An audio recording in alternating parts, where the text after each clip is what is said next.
నిరీక్షణ న్యూస్కు స్వాగతం. నేను మీ magic Raja. Dhruva homeo store and clinic, Markande colony, rainbow school line, గోదావరికని. హోమియోపతి వైద్య విధానం ద్వారా మానవ శరీరంలోని జీవశక్తిని ప్రేరేపించి హోమియోపతి వైద్య విధానం ద్వారా జబ్బులను నయం చేస్తూ శారీరక మానసిక సామర్థ్యాన్ని పెంచి ఆరోగ్యంగా ఉంచుతుంది. ధృవ హోమియో స్టోర్ అండ్ క్లినిక్. కేంద్ర రాష్ట్ర ప్రభుత్వాలు మహిళా సాధికారత కోసం చిత్తశుద్ధితో పనిచేసి చట్టసభల్లో మహిళలకు 33% రిజర్వేషన్లు కల్పించే బిల్లును ఎలాంటి నిబంధనలు లేకుండా తక్షణమే అమలు చేయాలని సిపిఐ సీనియర్ నాయకుడు ఏఐటియుసి కేంద్ర కార్యదర్శి కవ్వంపల్లి స్వామి డిమాండ్ చేశారు. గురువారం గోదావరిఖనిలోని భాస్కర్రావు భవన్లో నిర్వహించిన జాతీయ మహిళా సమాఖ్య 72వ ఆవిర్భావ దినోత్సవ కార్యక్రమంలో ఆయన ముఖ్య అతిథిగా పాల్గొని మాట్లాడారు. పార్లమెంటేరియన్ గీతా ముఖర్జీ పోరాటాల ఫలితంగా మహిళా రిజర్వేషన్ బిల్లు వచ్చినప్పటికీ కేంద్ర ప్రభుత్వం ఇప్పటికీ దానిని పూర్తి స్థాయిలో అమలు చేయకుండా మహిళలను మభ్యపెడుతోందని విమర్శించారు. అలాగే మహిళలపై జరుగుతున్న అఘాయిత్యాలను అరికట్టడంలో పాలకులు విఫలమయ్యారని ఆరోపించారు. మహిళల సమస్యల పరిష్కారం కోసం జాతీయ మహిళా సమాఖ్య ఆధ్వర్యంలో మరింత ఉద్యమాలు చేపట్టి సంఘాన్ని బలోపేతం చేయాలని పిలుపునిచ్చారు. ఈ సందర్భంగా జాతీయ మహిళా సమాఖ్య జిల్లా అధ్యక్షురాలు మడికొండ ఉదయమ్మ సంఘ పతాకాన్ని ఆవిష్కరించారు. అనంతరం కేక్ కట్ చేసి ఆవిర్భావ దినోత్సవ శుభాకాంక్షలు తెలిపారు. ఇంకా ఈ కార్యక్రమంలో సిపిఐ నగర కార్యదర్శి కనకరాజు, మహిళా సమాఖ్య నాయకులు ఆశాల రమ, శనిగరపు తిరుమల, సిపిఐ ప్రజా సంఘాల నాయకులు కరీం, శేఖర్, ఆఫీస్ కార్యదర్శి తొడుపునూరి రమేష్ కుమార్ తదితరులు పాల్గొన్నారు. మహిళా సోదరిమణులు, కామ్రేడ్, భారత కమ్యూనిస్ట్ పార్టీకి అనుబంధంగా national federation of Indian women, భారత జాతీయ మహిళా సమాఖ్య 54 సంవత్సరాల క్రితం ఏర్పడింది. సిపిఐకి అనుబంధంగా అనేక సంఘాలు ఉన్నాయి. కార్మిక సంఘం, విద్యార్థి సంఘం, యువజన సంఘం, ఇప్టా ప్రజానాట్య మండలి, అట్లాగే రైతు సంఘం, వ్యవసాయ కార్మిక సంఘం, దాంతోపాటు మహిళా సోదరీమణులు మహిళల యొక్క హక్కులు, వారికి ఉండాల్సినటువంటి స్వేచ్ఛ స్వాతంత్ర్యాల గురించి ఏర్పడిందే ఎన్ఎఫ్ఐడబ్ల్యూ. ఆనాడు పార్లమెంటు సభ్యురాలుగా ఉన్నటువంటి కామ్రేడ్ గీతా ముఖర్జీ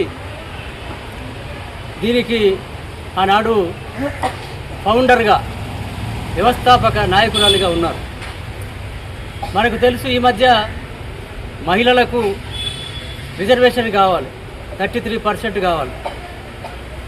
పార్లమెంట్లో, అసెంబ్లీలో, స్థానిక సంస్థల ఎన్నికల్లో రిజర్వేషన్ అడుగుతున్నాం. 33% కాదు, 50% ఇచ్చినా తప్పు లేదని చెప్పి ఈనాడు వామపక్ష పార్టీలు అంటున్నాయి, సిపిఐ కూడా అనుకుంటున్నది.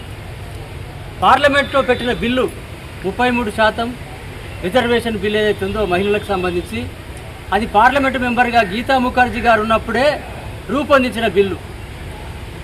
ఆ స్టాండింగ్ కమిటీకి, ఆ బిల్లు రూపకల్పనకు సంబంధించిన కమిటీకి కామ్రేడ్ గీతా ముఖర్జీ చైర్మన్. అంటే మహిళా సమాఖ్యను ఏర్పరిచిన దగ్గర నుంచి ఆమె మహిళల కోసం ఏ విధంగా పోరాడిందో మనకు తెలుసు. ఈ మధ్య అనేక చోట్ల వింటున్నాం, Bharatiya Janata party, RSS నడిపించేటటువంటి BJP పరిపాలనలో అనేక చోట్ల మహిళల మీద దాడులు జరుగుతున్నాయి, మహిళల పట్ల వివక్ష జరుగుతున్నది, అనేక చోట్ల హత్యాచారాలు జరుగుతున్నాయి. మణిపూర్లో ఏం జరిగిందో మనం చూసినాం. కనీసం ప్రధానమంత్రి పోయి మణిపూర్ను సందర్శించలేదు, పలకరించలేదు. కనుక మన హక్కుల కోసం మనమే పోరాడాలి. ఎవరో వస్తారని, ఏదో చేస్తారని ఎవరో మహాకవి చెప్పినట్టు కాదు, మన కోసం మనమే పోరాడాలి. యువతులు, విద్యార్థినులు, మహిళలు అనేక రంగాల్లో ఉన్నారు. వాళ్ళ హక్కుల కోసం పోరాడాల్సిన అవసరం ఉన్నది, వాళ్ళ రక్షణ కోసం పోరాడాల్సిన అవసరం ఉన్నది. మహాత్మా గాంధీ ఒక మాట చెప్పింది, ఒంటరిగా ఒక స్త్రీ అర్ధరాత్రి పూట సంచరించినప్పుడే ఈ దేశానికి స్వాతంత్ర్యం అంటే. అర్ధరాత్రి కాదు, పగటిపూట కూడా కొన్ని చోట్ల పోవడానికి వీలైనటువంటి దౌర్భాగ్యపు పరిస్థితులు ఈ దేశంలో ఉన్నాయి. ముఖ్యంగా బీజేపీ పరిపాలన వచ్చిన తర్వాత అవి మరింత పెరిగిపోయినాయి. కనుక మన హక్కుల కోసం మనం పోరాడుతూ భవిష్యత్ సమాజం కోసం రాజకీయంగా ఎదగాలి, అనేక చోట్ల నాయకత్వ స్థానానికి మహిళలు రావాలి. మహిళలు అంటే కేవలం వంటింటి కుందేళ్ళు కాదు, వంట చేసి పెట్టడానికే మేము లేము, మేము రాజకీయాల్లోకి వస్తాం, నాయకత్వ స్థానాల్లోకి వస్తాం, పోరాడతామని చెప్పి పిలిపించేది, ఆహ్వానించేది, మనకు దర్శకత్వం వహించేది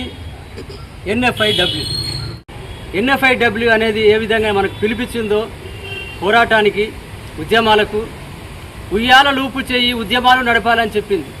కేవలం ఉయ్యాల లూపుడు వంటింట్లో పనిచేయడం కాదు, మన సమస్యల కోసం మనం అవసరమైతే రోడ్ల మీదకి వచ్చి ఉద్యమాలు నడిపిస్తామని చెప్పింది ఎన్ఎఫ్ఐడబ్ల్యూ. ఈ సందర్భంగా ఎన్ఎఫ్ఐడబ్ల్యూ యొక్క 72వ ఆవిర్భావ దినోత్సవం సందర్భంగా గోదావరికని నగర సమితికి శుభాకాంక్షలు తెలియజేస్తూ నాకు ఈ అవకాశం ఇచ్చినటువంటి ఎన్ఎఫ్ఐడబ్ల్యూకు ధన్యవాదాలు తెలియజేస్తూ సెలవు. మన నిరీక్షణ న్యూస్ను వాచ్ చేయండి, లైక్ చేయండి, సబ్స్క్రైబ్ చేయండి, మీ మిత్రులకు షేర్ చేయండి.